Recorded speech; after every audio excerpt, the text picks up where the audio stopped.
How to change Netflix password. Now if you want to change your Netflix password, you just simply need to open your Netflix app, and once you do that, you are going to see this page. From here you need to tap into this option of My Netflix from the bottom right corner, and once you tap in there, you are going to see your profile name from the top left corner, and once you tap in there, you are going to see the option of account. Simply select the option of account from this page, and after tapping to the account, you are gonna be in this page where you will see your Netflix account settings, and one of those is password under security.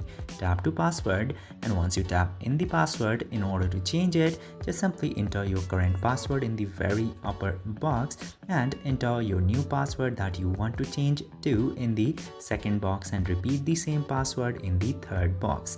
Then after entering the desired password that you would like to change to, tap to save button, and like this you can very easily change your Netflix password. I hope this video was informative. If yes, don't forget to hit that subscribe button.